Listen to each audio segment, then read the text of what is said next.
about myself. My name is Tammy. Before this business, I actually an active duty member for U.S. Navy for a decade.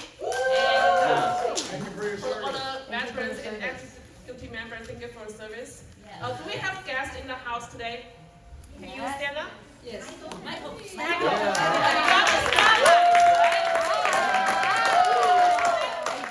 Ivy and Cecily. Welcome. Thank you for devoting your Saturday afternoon with us. But I will let you know front that this will be one of the days that change your life, right? So I started this business 10 years ago. Enjoy every minute. And then I'm a mother of two. Currently they are 8-year-old and 10-year-old. Shirley just asked me earlier, say, Tammy, are you a single mom? I said, no, I'm married for 13 years. And then with my husband, he's supporting me. He's the one that's taking care of the kids, right? But this is a partnership, right? We work, and then for the guests, this is what you see with Unfriended Trust owner this business. We actually helping the family, helping the relationship, and then also the business part. And today, it's my honor and privilege to introduce this next speaker. She all the way from Great State of Wisconsin. As I read her bio, we don't know how lucky we are to have her today sharing her story and a successful experience. And she has been with our company for 25 years. That was a round of applause, right? 25 years. Anybody around you that work for a company 25 years? No. With this years, it has to be a passion, right? She's still passionate the first day, I think, ever before, right? And then she is very she has supported 1,000 people, not just economically, financially, but also with their health as well. And she has been the Northeast Wisconsin local coordinator for the 16 years. Thank you. This is not an easy job, but what we do enjoying it as we grow with the team, with the area, right? And then also she is a $1 Million Club member. She's a top organizational builder 2020. With her, she is a director with our company who has earning excess of $18,000 every 4 weeks pay cycle. Come on, guys. In California, that's at least top 5% in it, right? And then with the United States, that's top 1%. You know how much average CEO earning in the States? $180,000. So she just not earning the money, it's a residual income. Okay, it's way better because not just with enjoying the wealth, also enjoying the time freedom, do the things that we like to do, right? And also she's a mother of 3, grandmother of 5, and then you are enjoying more than that, right? And then wife of 1. Very committed, right? From her mentor, Jim Winkler, who is the vice president of the sales in our company, I remember he told me that, Tammy, Shirley is not the fastest growing in my organization, but she's the most strongest builder in his organization. So, ladies and gentlemen, please stand up. Let's welcome this badass lady, Chele Boe!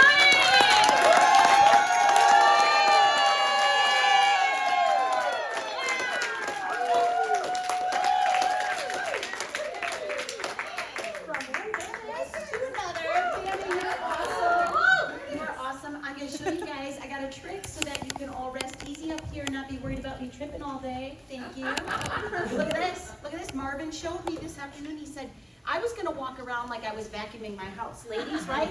Men, if you vacuum, right, this is what it's like. Like you walk around like this to make sure. Well, Marvin says, Shelley, just go like this. Then he says, well, bigger loop. Watch this. He says, that cord will just walk with you and you will feel it all the time and you will know. Right, Marvin? That's right. So let's have some fun this afternoon, guys. I am going to share a lot of information. We are going to talk about some fundamental building strategies. The first thing I want to say when people say, well, what will this seminar be about? It is always the same thing. It will be about you and how you can successfully build through the fundamentals of what it takes to not only become a successful franchise owner, but a successful entrepreneur, a successful wife, a successful husband, a successful parent, a successful partner, a successful business partner. That's what this is about today. The fundamentals of becoming a success in whatever it is you do. So let me know how the sound is. It's funny. I can feel like there's a little echo. It's a little odd. Let me know if it ends up better like this or better like this, better like this or better like this. You're amazing either way. Don't worry about it. We all love it. Robert. When I get this close, I think it's good. What do you think? Yeah, it's good. There's an echo. And I feel like when there's an echo, I was supposed to be a singer. Let's do this.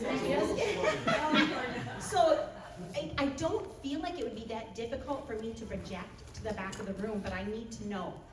Can you hear me right now? Or is it better if it's like this? Is it better? Microphone. Okay, we're going to go with the microphone then. And I'll keep it nice and close to my mouth. And if it's wearing my lipstick at the end of the day, well, it uses motives too then. So the difference between those who will succeed with this business and those who don't is one thing. Some of us are ready and willing to do what it takes, and others are simply not yet. I like to add the word yet because I think it leaves room, it gives space, it gives grace to those that are saying, I'm on my way. I'm just not quite there yet. I want to commit. I'm held back by a couple of things. So I want to be fair with all of you. So I promised you this morning this would be an interactive seminar. My first question to you, what is your intention for today? What is it that I can give you? What is it that when you leave this room tonight, you will go home with that will be better or different for your life? Who's willing to share? And talk loud, stand up, talk loud. What is our intention for today? I want to learn how you build your organization. Thank you, Marvin, for stepping up. Awesome. All right, you want to learn how I built my organization, how I continue to build my organization. We will fulfill that intention, Marvin, for sure. What else? What else do you guys want to take away? Yes? You have a psychology background. Yeah. So you have a transformation. Yes. Like, would you use that to change people's habits so they will become better? And the second one is, Do you see the way my face is lighting up right now? the second thing is you increased your team's IBD, and I'd love to know how you did that. What is your name? Yumi? Kumi. Your wish is my command, your dreams will come true, because those are two of my major topics.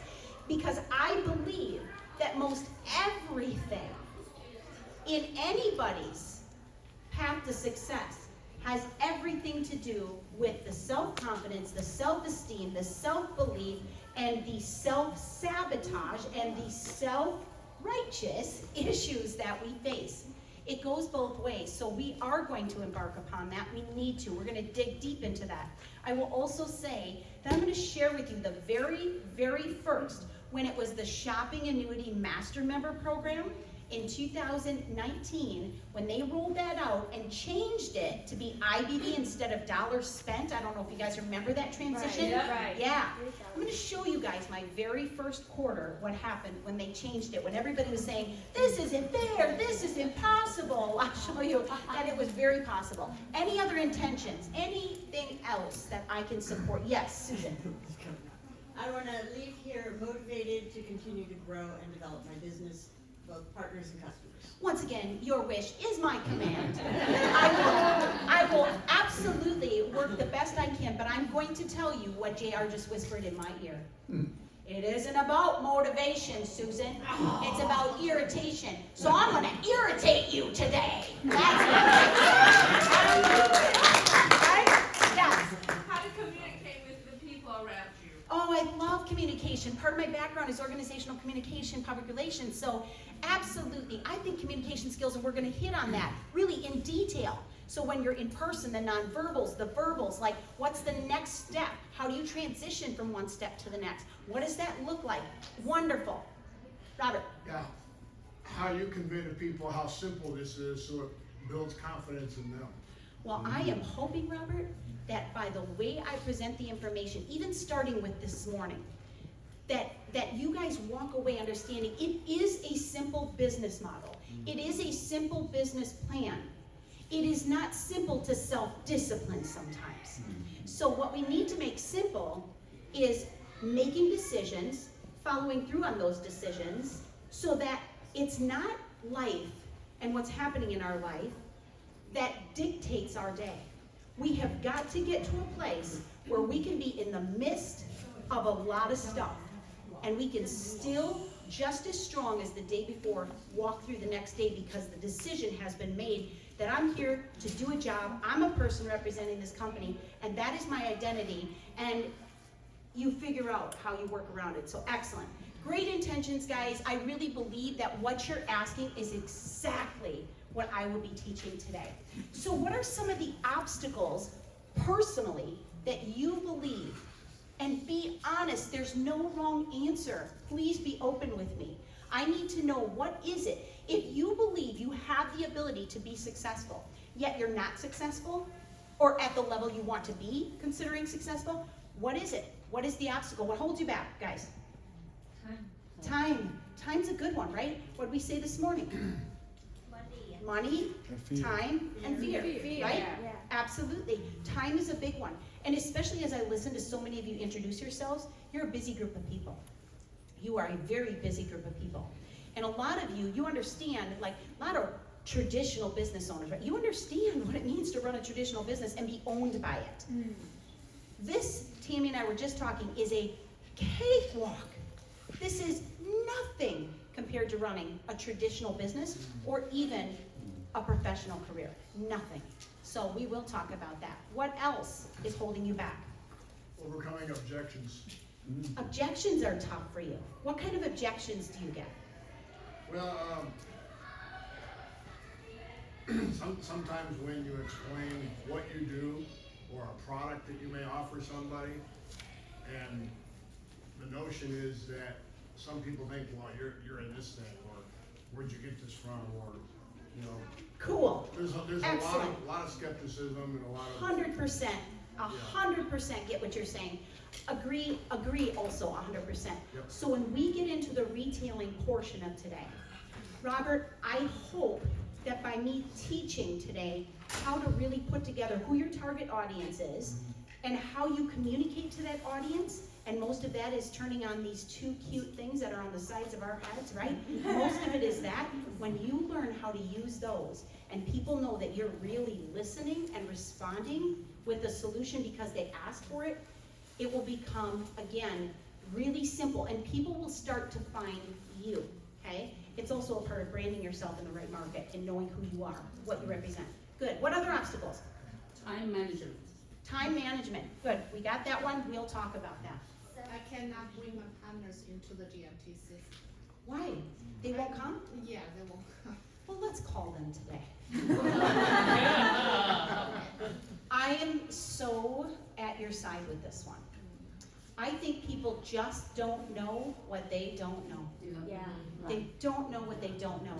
Anybody who has been to a couple of GMTSS, Global Meeting Training Seminar System events like today, or a big convention, anybody who's been there, you have no question, you have no doubt what it does for you, because you walk out feeling sky high and like you could just take on the world, right? Your belief is through the roof. But for those that don't come, they don't know what they're missing.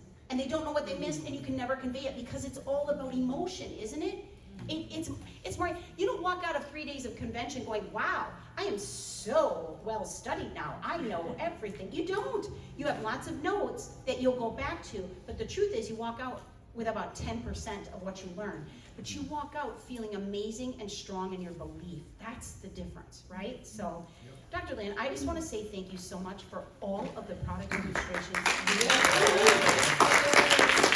When I saw you today, I was just like, oh my gosh, she's a celebrity. She's a celebrity. My eyes were just, I cannot believe, it's just so fun to be in person with you. Amazing. What you have done for this company is truly amazing. So thank you so much. So, all right. of the things that I think is becoming obvious, we pretty much have the same obstacles, most of us. Same obstacles, the same frustrations, the same annoyances. And I will also say, sometimes you just gotta let them. You just got to let them. Let them do whatever they're going to do. And you keep working to bring new, fresh humans to the forefront. Yeah. Do you remember when JR used to say it's easier to give birth than raise the dead? It is. I gave birth to a 10-pound, 9-ounce baby with no extra support. God be with me, nothing feels like pain after that day. I tell Tony that all the time. I'm like, he's like, honey, does that hurt? I'm like, nothing hurts anymore. That was 22 years ago. Still nothing hurts anymore compared to that. Amazing. She was my isotonic baby. So success. Success means something different to everybody, doesn't it? When you hear that word, it really does, because some people are like, they see the fancy car and a fancy house, and other people are like, no, success to me is me and my little tribe, sitting with a bunch of goats. That's my daughter. Her and her little kids and her husband just sitting with their goats and their chickens, and that's success to her. It has nothing to do with the car they drive, the house they live in. It really is about that. So success is different. Success to some is I was able to walk away from what was owning me and taking my life into a world where I now own my life and I'm absolutely free. Time, freedom. Everybody says, Chele, I'm not a money chaser. I'm not like that. I don't care about the money. Yes, you do, because the money gives you the time. The money gives you the time. The money gives you the quality of life. Yes. The money gives you time with the people you love. Yes, you do care about the money. Right. When people say that, I almost cringe, to tell you the truth. I almost cringe, because I think, then it's right up there with oxygen. What do? How do you ever get anything without it? Especially here in California, it's ridiculous. Oh my gosh, still don't know how you guys make it. Okay, help me with this a little bit, you guys. The only place success comes before work is... In the dictionary. Who said that? Ding, ding, ding. I wish I had prizes to give away. Yes, in the dictionary. Yes, I like riddles. I think oftentimes we think it's about being the best leader, the best manager, the best whatever. It really isn't that. It's about being the best version of us. Right. You see, it is not about conquering others. It is about conquering ourselves. Guys, there's nothing that holds you back in this life more than you. True or true? Yeah, true. It is true. I speak it because I am it. I speak it because this is my whole life. I was telling these guys, man, I have been preparing my whole life's journey to be an overcomer, to be somebody who thrives in chaos and adversity. You watch me, it's the weirdest thing. When the pandemic hit, and a lot of people went into hiding, and they were freaking out, and like, what's gonna happen, and oh my gosh, I was like, I think I'll hit director this year. And I did. So it was right? It's just my mindset is so different. When I have really, really difficult things happening in my life, I tend to just look at that and go, most people right now, average people, would say, life's too hard, too much going on, need to back away, need to take a few steps back. I'm the exact opposite. I say, nope, in the face of adversity, you just watch me. You just watch me. I will do what others believe they can't do. So that's me. That's my attitude. It's my personality. I got that from my dad. I know that. So that's not something I can necessarily teach. But I can share it enough that you may, in the midst of adversity, go, I want to call my sponsor right now and let them know that I need to take a step back for the next couple of months. And then you're going to go, wait a minute. Chele Boe was in my area on November 18th, 2023, and she said to me, in the face of adversity, I get stronger. I get stronger. I get tougher. I'm that person. Guys, that's what it's about. You never know how strong you are until strong is the only option you have. When I say I've been training for it my whole life, I have a friend, Audra, here today. She is from the Arizona area. We grew up in the same town. She knows a little bit about my story as a child growing up. It was not an easy life. It was a very, very difficult life. But guess what? I'll bet you all of you have stories too. And I'll bet you there's not one of us that if we could all put our greatest challenges down on paper, throw it in a basket, and today you'd be given the option. You can pull somebody else's out there and take your chances and get what's on their plate right now, or you can keep your own. How many of you would probably keep your own?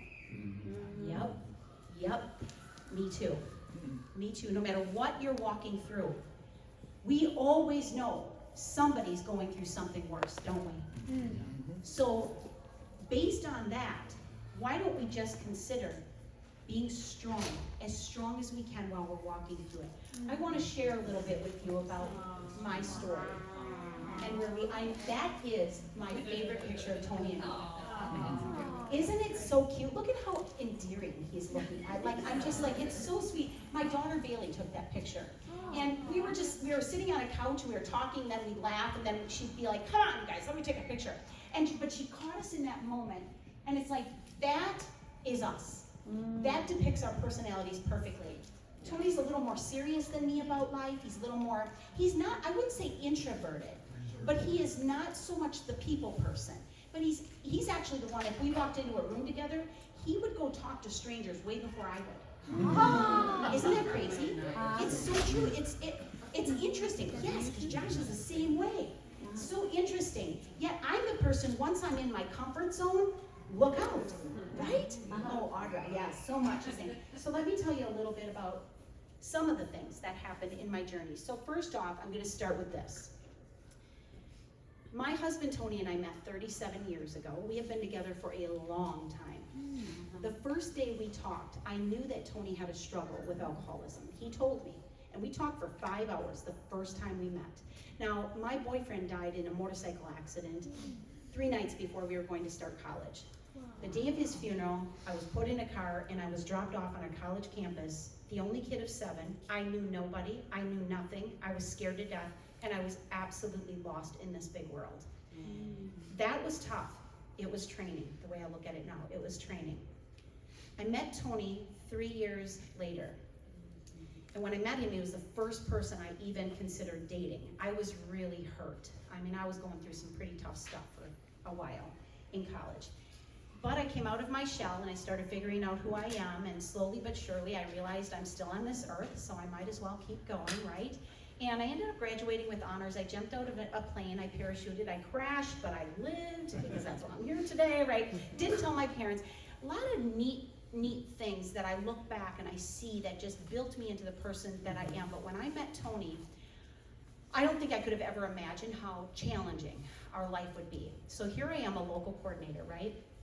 I've been on the local leadership team since I was 6 months on board this business. That's 24 and a half years. I have never left the local leadership team. I was a chairperson, then I was the local coordinator, stepped back to chairperson, came back up to local coordinator, hence now 17 years. So truly, always been in the face of what we're doing in the area. Had to be the person who walked in the room, the smile on my face, everything's great. While my husband, I didn't know if he would be coming home, if he would be okay, if my children were alone, is he drinking with the children there? It was a really, really scary and challenging time. It was training. It was just training. We walked through all of that, right up until, if we fast forward, it was 2011. And it was June 24th. I took about 12 people out to the Moving Up Seminar, which is a higher level training that the company does. JR was actually one of the people on that boat. Jim Winkler, Frank Kiefer, Dennis Franks, Kevin Buckman. It was loaded with amazing people that were going to train us. The very first night I was there, now mind you, I need to say this. Please, my husband's story is his to share. I'm here to tell you the positive part of it. He's 12 years sober now. 12 years sober. Could we please just I don't know that I would be who I am if I hadn't walked through the story I did. That is the truth. I became stronger. I had to put a smile on my face. I had to be strong. I had to stand up. It was like being a single parent most of the time. I didn't know if he would be home or not home. So, and let's just not, put into the equation, we had no money to show for anything. We had no time, we had no money. I'm working 70-hour weeks and I'm thinking, oh my God, like my life is a mess. So I probably had no business doing a business, and yet I said yes. And thank God I did. So I find myself in 2011 on this boat, and we had just come back, and we weren't even out on the boat yet. It was the first night. We had gone to, it was New York, and we had gone out to Times Square. We were walking back, and I got a phone call from my daughter. And she said, Mom, she said, I think you probably should sit down. And I actually fell to my knees. I think the blood left my body. I had my friend with me. And she says, it was like you became a ghost. She said, Dad was picked up for his 5th offense tonight. He was driving a car, got picked up, and he had my son and his friends with him. Now tell me how challenging that would be for anybody in that moment. And I seriously felt like nobody even knows that my husband has this challenge. I never shared that with anybody. It wasn't mine to share. I just thought, oh my gosh, like nobody's gonna respect me. Nobody's gonna follow me. Nobody's gonna wanna learn from me. What's gonna happen to my life? And I was just so scared and all these thoughts going through my mind, and I cried all night long. I said to my daughter, she was at the time, she was 17, and then we had the other 2, so they would have been probably like, I'd say 11 and 8. And I said to her, I said, what do I do? Do I come home? Do I get on a plane and come home? I don't know what to do. And she said, Mom, God has you there for a reason. You need to stay there. You're going to be a single mom. You need to just stay there, learn what you've got to learn, because you're going to be on your own for a while. And I'm like, what kind of a, right? 17-year-old kid tells you that. Let's top it off with, I stayed there. It was an amazing weekend. I came back. I didn't know if I ever wanted to talk to my husband again. That's just being truthful. I just never wanted to talk to him again in that moment. I got home. I did start talking with Tony. He was, of course, locked up, and it was about 4 years of in and out between Huber and Bracelet and locked up, and so it was about 4 years. And my daughter, 2 weeks after I returned from the Moving Up seminar, wrote me a letter. And I walked into the house with my son and my little girl, Hunter and River. So Hunter, Brazilian Jiu-Jitsu champion, now a tattoo artist. Bailey's 5 beautiful, amazing children. She was pregnant with her first, Charlie, at that time. River is a dog groomer. Imagine that. That's her beautiful lake. Look, this picture, this is little Coco. She was named after my mom, Coco Cat, Cohen Cat. My mom's name is Cat. Super cute. And then, you know, this was our family, obviously, before that. But when you look at what we were able to become, because we didn't quit, we didn't give up, we didn't decide that it was too much for us to keep moving forward. 2 weeks after I get back, she writes this letter. I get home from church with the 2 littles, and Hunter looks at me. Now he's become the little man, and I'll tell you, you see everything that happens in one's childhood moves right into their adulthood, everything, which is why I believe psychology is the key to success if you can figure out how to work on this, right? Yeah. And he says, Mom, I know what's in that letter. He was so scared for me. I still can see his face. He was so scared for me. He just looked, he goes, Mom, there's so much on your plate. I'm so scared. There's so much on your plate. I just don't know how much you can take. I know what's in that letter. Please, whatever I have to do to make it okay. So my little boy at 8 or 9 years old is already thinking he has to be the man of the house. And he, to this day, he is me. Like, we are one. He is something else. He's too much like me, to tell you the truth. I feel sorry for him sometimes because he's just like me. He's a very task-oriented. But my daughter in that letter wrote me and said, she said, Mom, I don't know how to tell you this, but I'm just needing to share that I am pregnant. Now, the good news was, I knew she loved the man she was with. I knew he'd be her husband. Well, obviously, they are honestly the happiest, most amazing family I know in my personal life. They are amazing together. So there was that. But she was so scared to tell me again. So this is what I did, Tammy, in the midst of all of this, which I think is so flippin' funny. So Hunter goes, I said, all right, I read the letter, and I said, I think I'm gonna go to my room just for a moment, you guys, and just take a couple breaths. Went to my room, I breathed a little bit, I came back out and I said, Hunter, you said you'd do anything? He goes, anything, Mom. I said, you get that fire going out on the patio. I'm gonna invite my friends over. I said, I'm having a nervous breakdown party.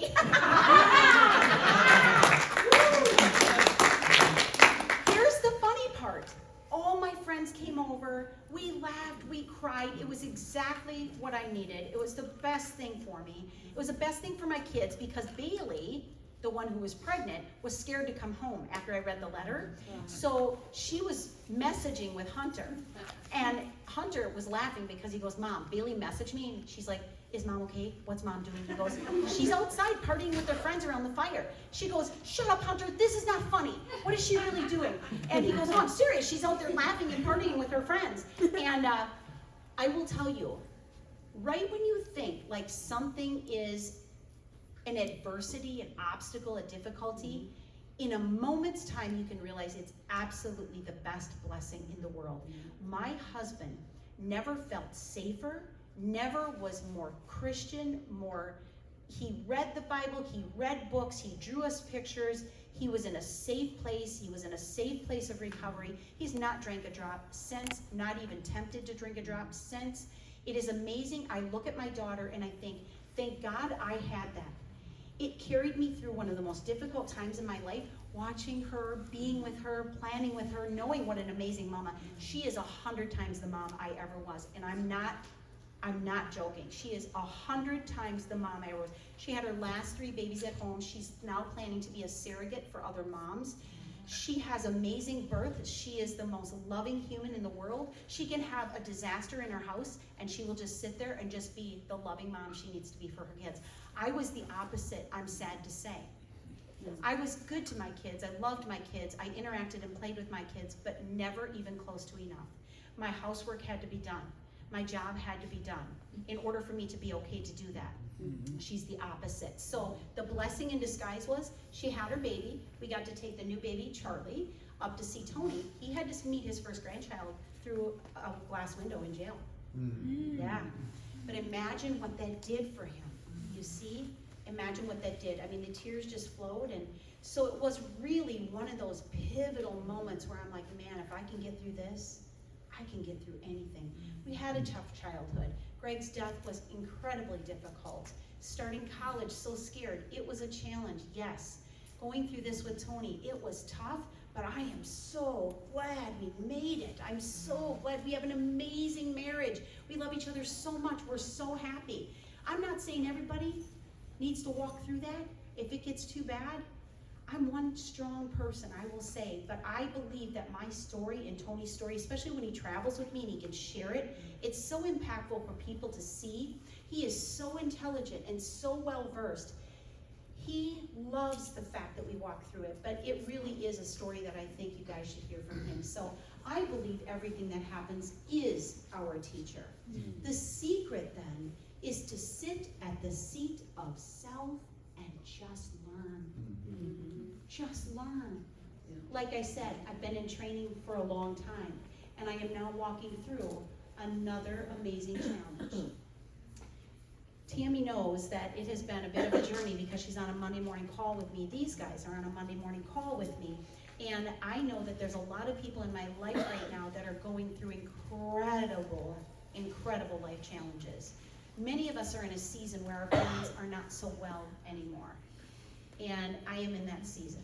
So my mom and dad, 3 years ago almost, it'll be March, 3 years, were both diagnosed with cancer within the same 5 weeks. I was not even concerned with dad's. It was prostate cancer. It's like, he's almost 80 years old, nothing to worry about. Let's make sure we increase his supplements and he'll be good. Doctors, of course, in Western medicine don't feel that way, so of course let's put him through some radiation, give him a couple of pills and some shots and blah, blah, blah. I let them do whatever they chose to do and loved them and made sure my dad's supplements were what I wanted him to be taking, and he was very, very good about that. Not many worries there. Mom, on the other hand, has chosen to go through now almost 3 years of chemotherapy. My mom kind of looks like a dead person walking. And she is so scared to not be on chemo because she believes that she will just die if she's not on chemo. I tend to go the other way and believe that the chemo will be what takes my mom. It already is what's taking her. Well, a few weeks ago, so I was going home 2.5 years every week It was 2.5 hours to their house, 2.5 hours back. I'm a rapid transformation therapy practitioner. I have clients, I have Market America, I have a family, I have 5 grandkids, and I'm traveling 5 hours a week and being there and just running to help my parents. Meanwhile, my dad gets in a horrific accident. He rolls a big semi-milk hauler down an embankment and ends up with amazing head trauma and just, I mean, couldn't move, just excruciating pain. Got him through all of that. He starts driving that truck again, everything seems to be going okay, but then all of a sudden, he starts just out of nowhere, like he couldn't walk right, and then he's falling, and he's getting concussions and broken ribs, and we find him passed out in the middle of a field, and we're like, this isn't good. Well, Western medicine continued to, well, let's do something else to his heart. Let's ablate it 15 times. Let's put some more stents in. Let's open him up and put a pacemaker in. I'm not joking when I say this. In 3 years, my dad has had he has gone under 13 times. He has had just about everything that could be done. He still cannot get a good breath. But this started to really show itself, and I kept saying, this is not the heart, it is not the lungs. There is a disconnect. His brain is not telling his legs where to go and what to do. I could see it. If he tried to back up, his legs would not go back. His brain would say, I need to back up, but his feet wouldn't move. If he tried to go forward, all of a sudden he'd just lose balance and he'd end up falling over. I was so beside myself with anger, I cannot tell you internally what this is. This has been probably the most long-term challenge I have ever faced, because it doesn't end. It doesn't end, it just keeps getting worse. So then 2 weeks ago I was home, I come back to my home, and I no more than get home, and I find out my mom has fallen and cracked her head open. My dad can't help her, they're alone.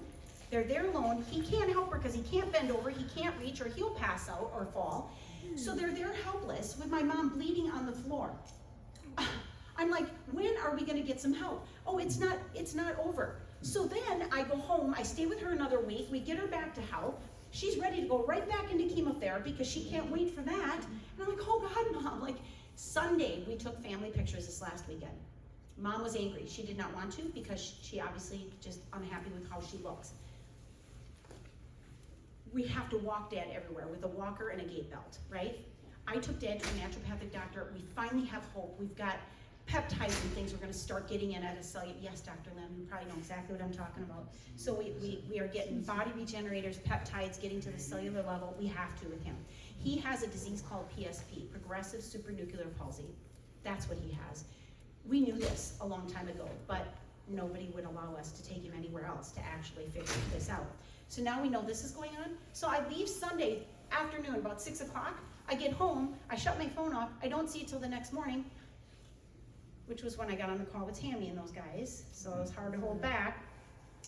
Here Mom fell again, and this time she broke her femur. Her metal knee shattered her femur. So now my mom is laying in the hospital. My dad is sleeping in a recliner next to her. He refuses to leave her. They're bringing him home at night just to get him back home and trying to do his therapy. I mean, it's nuts. It's absolutely just nuts. Life is going to continue. We are going to all continue to go through stuff. It doesn't end. So if you actually think it's going to end and it will get convenient at some point, think again. It's not the way it works. In fact, my life is going to get a lot tougher than it is right now. I know that. I'm about to walk through some really, really hard stuff. I do feel I'm prepared. I just need to be able to just let it out when I need to and process it how I need to and keep walking through. But the best thing that I can tell you is when you're going through tough times, love them, let them, and let God do his job. Right. Right? Yeah.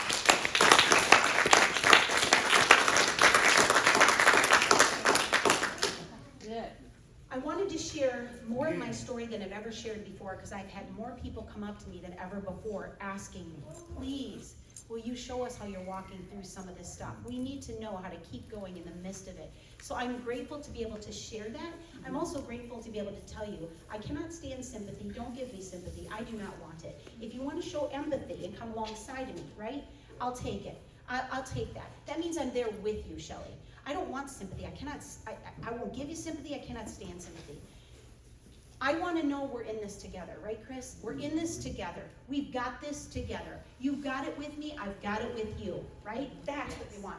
Guys, we are living in a blank economy. We are living in a Gig economy. We are. Things have definitely changed.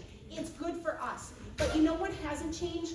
The fundamentals of what we still do. This has been here since the day I started my business 25 years ago. I need to ask you some questions today, guys, and we're going to dig in here. So don't say yes if you don't believe that you can actually do this. Do you believe every week that you could listen to an audio? I don't even care if it's a full audio. Can you listen to something that feeds your brain every day of the week? Yes. Okay. Can you read something that feeds your mind 15, 20 minutes a day? Yes. Can you read your goal statement twice a day? Yes. And if not, shorten it. Get something you can read twice a day, right? Right? Sell one product per week to a new customer. Everybody? Yes. You want to, right? Yes. You know you can. You believe you can. But is everybody doing it? No. Okay, so we need to overcome that one, right? We need to work on our retail because there's no reason we can't all develop a new customer every week, right? There's really no reason. If that's what we decide that we do. If we believe we develop a new customer every week, then we will develop a new customer every week, right? How about getting the business in front of one person a week? Can everybody get this business in front of one, at least the introduction to the business, an appointment for the business? Can we have one person per week? Everybody? Yes. Is that still a struggle for some of you? Who's struggling to get the business in front of at least one person per week? Be honest. It's okay, because then I know where to emphasize and help you today, okay? Follow up one time per week. There's people you talked to the week before. Can everybody just follow up with those people? Why do we follow up? Meet their needs, take them to the next step. Yeah, meet their needs, take them to the next step. Chris? If you follow up with somebody, it shows you care. Yes! Like, people are so used to saying, I'll talk to you later and never hear from them again. Thank so you. when you follow up with people, they see you as a human. Yes. And even if they don't buy from you, if they know you're in business. Yeah. Like one of my partners, Patrick Weber, was a fitness director at LA Fitness. It was a year or two talking to him before he got into the business, but he said, are you still doing that? Yeah. Are you still doing that? Yes. They must be doing that for a reason, so that's really powerful. It just is. to check in. 'Cause Yes. Yeah, that's all. It's good. It's good. Everybody thinks, oh my gosh, I'm afraid of the no. I don't know if I want to follow up because what if they say no? It's a no if you don't follow up, right? Oh my gosh. And it's professionalism. How do you feel when somebody talks to you about something and then you never hear from them? It's an awful feeling. Professionals follow up, don't they? Right. So why wouldn't we? Robert, you had a comment. Did you have your hand raised? Yeah, I did. Well, the numbers show the fortune's in the follow-up. Fortune is in the follow-up. JR, Everything's about follow-up. Dennis Franks, they've taught that numerous times. There's not a step in the process of building this business that does not require follow-up from start to finish. Jim Winkler too. Yeah, we even have to follow up with ourselves. Okay. How about attending 1 to 2 meetings per week? I don't care if it's on Zoom or in the room. Can we all physically sit our butt down and be part of something greater than ourselves 1 or 2 times a week? Okay, I'm going to tell you guys, I talk to my team about this all the time. I said, please stop giving me the time excuse. The time excuse, ladies. Oh, the time excuse. I tell people, can you put, and I don't say give me, because you're not giving it to me, you're giving it to yourself. This is not, your business ain't my business. I'm here to mentor, coach, and teach you, but that's your business, right? Right. So you give yourself 2 to 3 hours a week. So here's what I tell them. I have a call text workshop every Monday and every Friday. My structure within my organization is absolutely, I think, perfect. Because we have something happening all the time where somebody can plug in. My whole group knows when everything is. Monday night call workshop, Friday morning call workshop. Pick one. Pick one. There's an hour. Okay? Everybody counting? 1 hour. Okay? Wednesday night we have a part 1. It's 30 minutes long. Thursday night we have a part 2. It's 30 minutes long. That's another 1 hour. Okay? Maybe in between there you might have had a face-to-face meeting, a product consult. Let's give that a whole hour and get real crazy today, right? 3 hours. How many hours are in a week?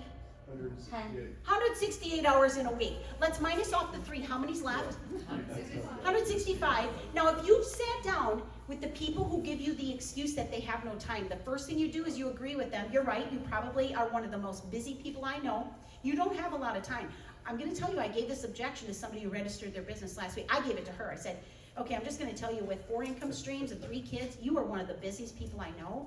I said, my question is, when are you gonna fit this in? When do we work this business? She goes, it would have to be early morning or after 5:30 at night. I said, done, okay, wow. I mean, that's an entrepreneur right there, right? But honest to God, you guys, when it comes to the time issue and people give you that, you say what Chris said. Okay, like, Well, I have and a be, rebuttal for that. I already have it down to a science. right? Yeah, so if you sleep 8 hours a day and work 3 full time. Oh, you already know the, that's hang 100 on, you yeah, already know the 100 numbers. Okay, 168 hours and then you, oopsie. Yeah, so if you work a 40-hour week times 3, that's 120. So you have 168 minus 120, so let's do the math there, right? Yeah. So 48 hours left. Yeah, 40, so let's say we don't have too much social life, but we still want to sleep 5 to 6 hours a day. We can still sleep 5 to 6 hours a day and work 3 full-time jobs. You can write that down to the math and say, do you sleep 6 hours a day right now? No. You can't even fit your sleep in there. I can give you more work and less sleep. You need to work on time management. So good, so good. So you know, it is funny. It is funny, it's true. But seriously though, guys, when you sit down with somebody and you all of a sudden go, okay, let's do this. I'm here with you, let's do it. 168 hours, minus off that sleep, minus off your work, minus off your personal care time, your hygiene time, your eating time. Yep. What have you got left? Those are your discretionary hours. What can we do? And usually it's somewhere around 45 hours left. Yeah. And it's like, well, I watch Netflix every night. Oh, there we go. There we go. Right. Sorry. And this last one, it's not the least, because I believe, again, it ties back into attitude. Positive, out loud, verbal affirmations or projections to self.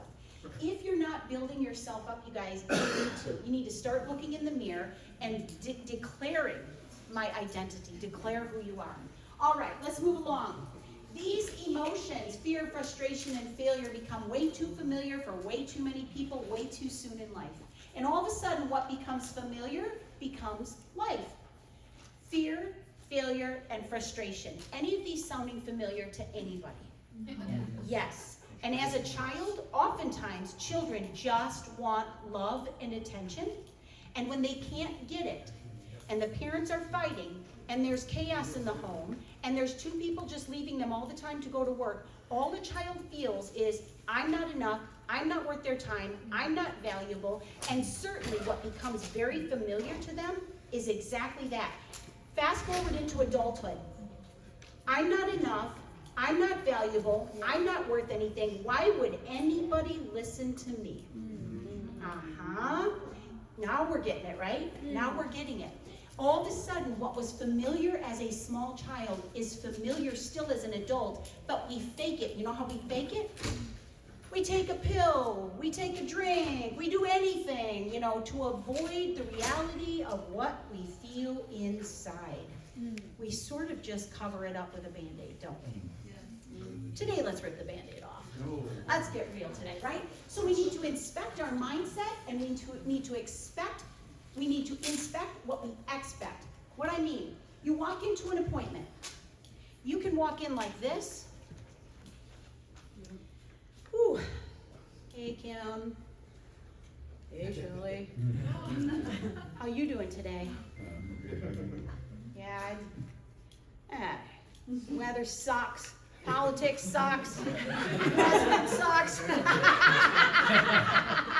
Everything sucks, Cam. Yeah. Right. And pretty soon that's all we're talking about. Yeah. And so, honest to God, versus walk in a room and be like, Audra. You see, it takes 2 seconds for that person to match you. It takes 2 seconds. I mean, Kim caught on right away. Oh, I guess we're gonna have a really sunny appointment today.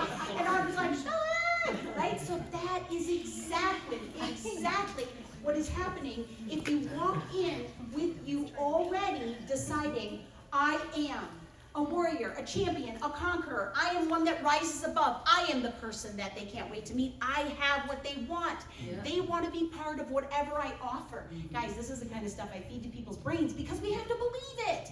Yeah. We have to believe that is who we are. And when you walk into any appointment or any presentation or anything you're doing, or even on Zoom, dear God, even on Zoom, more on Zoom, You gotta come alive on Zoom, guys. Right. People go to Yes. sleep. Yeah, people go to sleep if you're not alive. It's like, people go to sleep even now. Like some of you, it's like, man, I'm gonna have to have you guys jumping up and down.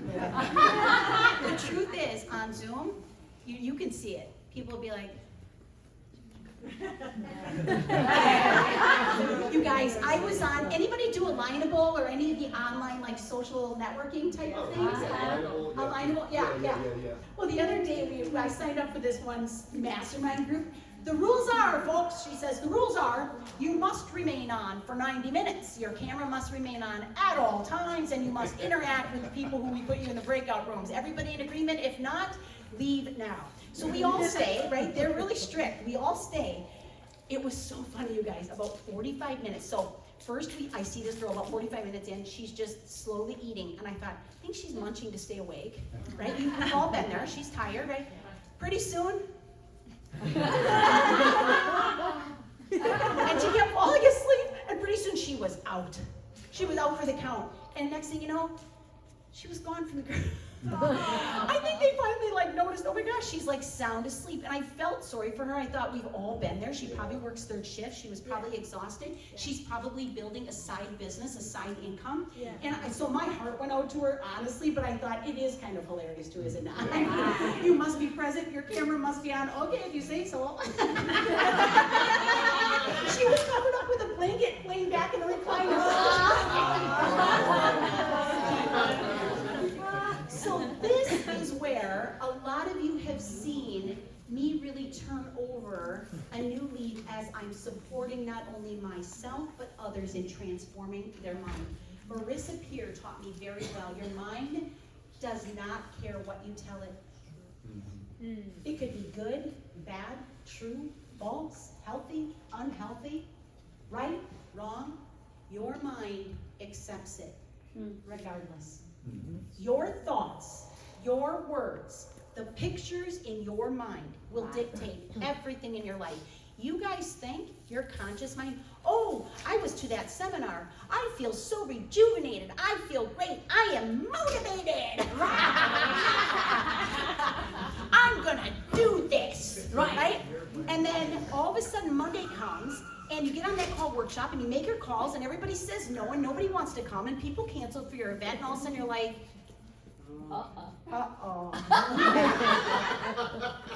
And what happens? Fear, failure, frustration, those familiar emotions come sneaking back in, and all of a sudden it's like, maybe this isn't right for me. Right. Maybe I wasn't meant for this. Maybe I'm not the right person. Shelley always says not everybody's right. Oh, you're the right person. You just need to get irritated enough. I'm irritating the hell out of Susan Mercer. I've been here since Wednesday. We really had an incredible couple of days together, but we had a home event when I got here on Thursday night we had a home event. But this is so true, guys. We go right back to the old pattern of thinking. Your conscious mind, as much as you want to believe it's running the show, has nothing to do with what you do. Your subconscious mind, the stored memories that you have had there since you were brought into this world, and even before, actually, that's what's running the show, guys. Yes, you can applaud for that. Chris is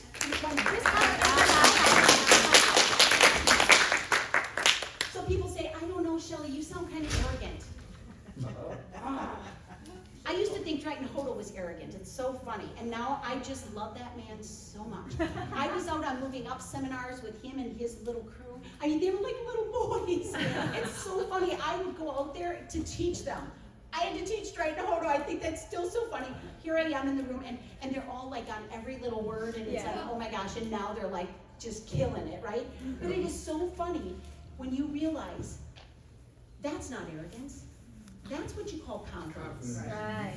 Arrogance is very unpleasant. It's annoying to even be around. It's sickening. It's nauseating, right? But when you're in the presence of a confident person, gosh, is that a good feeling. Somebody who knows themselves, knows what they want, and they can project that to a crowd, inspire people to want to be better than they thought they were. Raise the standard of self. Anybody know Cullen Haskins in the room? Yes. Tammy, we should do that for Cullen. Yes. Can you come up and videotape everybody? This will be so funny. And then we'll send it to Cullen, because Cullen, those of you who know Cullen, every time he speaks, this comes out, right? Yeah. So, and every GMTSS meeting, when I say, you don't know yet, huh? Oh, you're gonna learn real quick. We'll do it a couple times, friends, to make sure the front row catches on, right? So Cullen always says, we need to raise ourselves. And then he'll say, what's the word, please? Raise. That's where you go. So here's my chow-chow. Oh, I know. He's so cute. So cute. Oh, he is a mama's baby. He loves me so much. I got home from my last trip, and he comes into my room, and he's just whining, and he weighs about 85 pounds. He can't get up on my bed. He's only this tall. He's just short and stout, and he's got kind of a sore back leg. So he's trying to jump, and he tries. Then he goes and finds a couch. He gets onto the couch, and he's looking at me like, I'm like, come on, buddy, you got this one. He jumps onto my bed. But one day he was feeling kind of down, and I said, Buddha, we must say some out loud verbal projections. So I opened up my book and I said, we must radiate love, light, and creativity. And Buddha's like, whatever. The truth, that is what it looks like. And it is so funny when I think about how he was looking at me that day, but the truth is, this is how we raise standard of self. It is by feeding the mind what it needs to hear. All right, let's go to work. Who's got a notebook and a pen?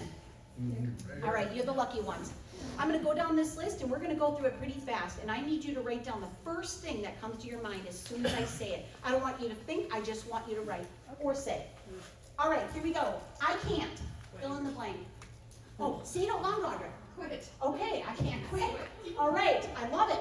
This is what I call audience participation. That's good.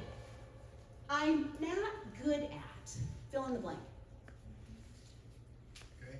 I'm trying. Oh, like that. Yeah, that's a great idea. I might. Try it. Yeah. Let's make it 10 times worse. Trying and might.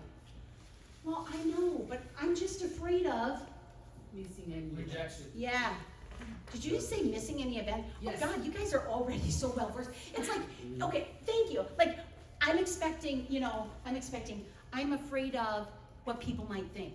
I'm afraid of talking to others. I'm afraid of recruiting up, right? And we get this audience, I'm afraid of missing any event. Yes, right? Oh, this is a good one. I love when I hear people say, yeah, I know, I really should invite people to that, I really should bring people to that, I really should have had a guest on there, I really should bring people to the UVPs, I know, I should have had more people come today. Pretty soon you shit all over yourself and it's nothing but a mess. Nothing but a mess. Just do it. What? Just do it. There's no such thing as might, try, should. All that is another form of beating yourself up. Yep. Because every time you think it or say it or do it, all you're saying is, you're not good enough. See, told you couldn't do it. I knew you weren't worth it. You are reinforcing exactly what you brought into this adult body of yours. Half of us are still living in our childhood thoughts, living in an adult body. That's just the truth. There's nothing wrong with that. That's all of us. That's all of us. Because you are obviously a product of your subconscious mind. So in order to change the outcome of anything that you want to change, you need to get to a deeper level. So we're going to dig pretty deep today. Most people, help me out here, friends, most people live lives of quiet. Yeah, nice job. Most people live lives that are miserably comfortable. Wow, you guys are pretty good. Follow the yellow brick road. The path of least resistance. It's easier. I've been doing it my whole life. Yeah, how's that working for you? Right? This is most people. So let me ask you a question. Do you want to be most people? No. The answer is no. You want to be above average, don't you? You want to raise standard of self. You want to be better than you were. You want to be the best version of yourself. Discipline and self-esteem. You know, people like to blame others and be like, oh, well, look at their life. I mean, they had great parents, a great house, lots of money. I mean, look at their life. People really, really like to project in order to feel better. The problem that I see with this is self-esteem. People think if you have a good self-esteem, you know, and you come from a good environment, chances are you're going to be successful. That's not really always the case at all. No, statistically it's not. How many of you believe that self-discipline comes before self-esteem? I do. Yeah, those of you who raised your hand are right. I'll prove it to you. Every time you say you're going to do something and you actually do it, belief in self goes up. Right. When you say and do when you do what you say you're gonna do, belief in self goes up. You say you're gonna get up and start working out, you say you're gonna get up and start building the business, you say you're gonna plug in this week. If you don't do it, does self-esteem go up or down? Down. Down. If you do it, self-esteem go up or down? Up. Self-esteem will always follow self-discipline. Right. Discipline yourself to do what's right. If you say you're gonna do it, follow through on it.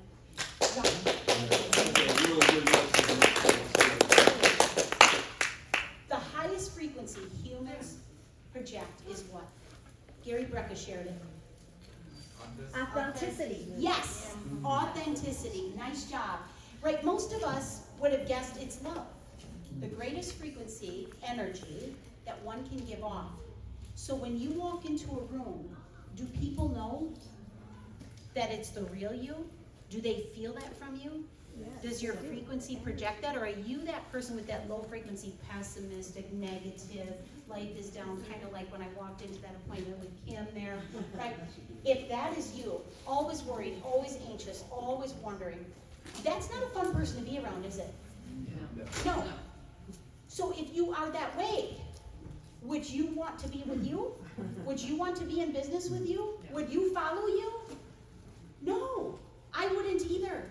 So we have got to figure out who we are. A high frequency person does not mean extroverted, does not mean boisterous, does not mean obnoxious or outgoing. It means a person who are honest.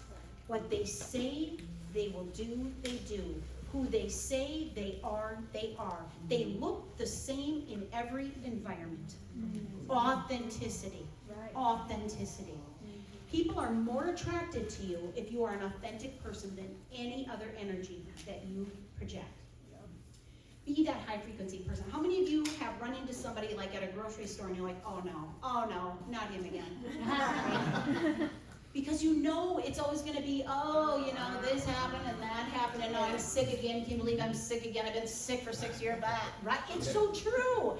And it's like, oh, you know, once would be enough. Like, just, you know, I'm not feeling that great, but you know, the hardest part when you know what I know, is that every time that person says, I'm sick again, their brain says, oh, okay, well, let's make that happen for you. Exactly. Yep. Oh, there's a law of attraction. Right. The brain is just waiting for you to tell it what to do. Right. And so you keep telling it, I'm sick again. Every time somebody's sick, I get sick. I'm late again. I'm always late. I'm late for everything. Yes. Right? But it's easy to fall into that. Don't think I'm perfect. I catch myself all the time. It's like a cancel clear. Like, oh my gosh, Chele, you know who you are. Knock it off. Knock it off. I mean, sometimes moments are tough and life is hard, and then you go, knock it off. You know who you are, and you look in the mirror and you go, I'm badass, right? I'm a winner, I'm a champion, I'm invincible, I'm unbreakable, I'm unstoppable. I know who I am, I'm a badass, come on.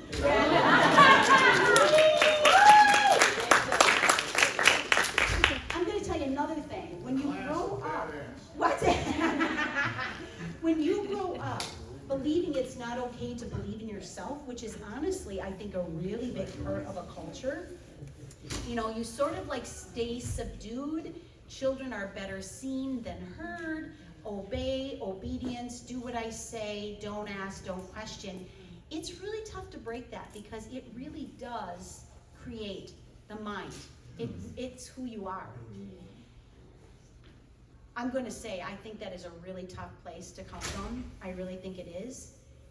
Yet, is it possible that if you started feeding yourself now the right thoughts and picturing the right things in your mind, could we rewire? Sure you can. Can somebody be in a horrific accident and they couldn't walk and all of a sudden, after years, they've taught themselves to walk again? Yeah. I used to work with people with traumatic brain injury. Oh yeah.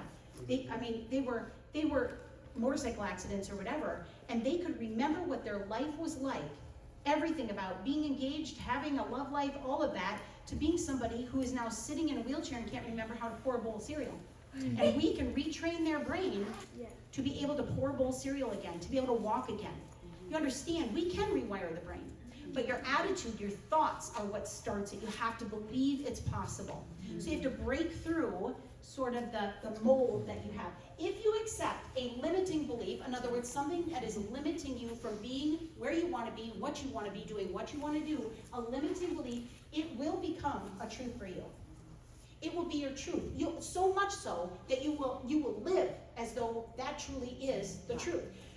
My daughter, my youngest, man, she's got a lot that she needs to overcome yet in her mind, in her belief of self. And we have these conversations, and so I always feed things into her when I'm talking to her, rather than cut her down. Oh my gosh, you're in a terrible relationship. He's a terrible guy. He treats you so bad. When are you going to get out of it? How can you be so stupid? I would never say stuff like that, ever. Instead, I say, I understand that this is your journey. It's your walk. And I'm going to let you walk it, just like I had to walk my walk. What I want you to know is that I love you no matter what. You're safe with me no matter what. I will always love you. You can come to me for anything. My door is always open to you. So if and when the time comes, I will be here for you. That's what people need to hear. That is the truth of what they need to hear. Because her mind, she believes she's not worth better than what he is. And she says that out loud to me. Mom, I just don't think I'm worth any more than that. That's a sad, sad place to see your child. Right. So her self-esteem, self-worth, self-value is so low that she believes she doesn't deserve to be treated any better than that. Now, we all know different, but you also know that if I try to pull her away from that and tell her what to do, that's not going to work. She will run to him. So I need to lovingly, safely let her know I am here. And when the time is right, she will remember that. She will know that. But I will close her off if I try to make her do something as an adult against her will. But she believes those things to be truths. You will not behave in a manner which is inconsistent with your internal belief system. Now I'm going to have you guys put I in there. I will not behave in a manner. Let's do it. I will not behave in a manner which is inconsistent with my internal belief system. So we need to check what's going on the inside. If we actually think that we're going to have some level of control over what's happening on the outside, then we better check what's happening on the inside. So, let's talk about the brain ladder loop.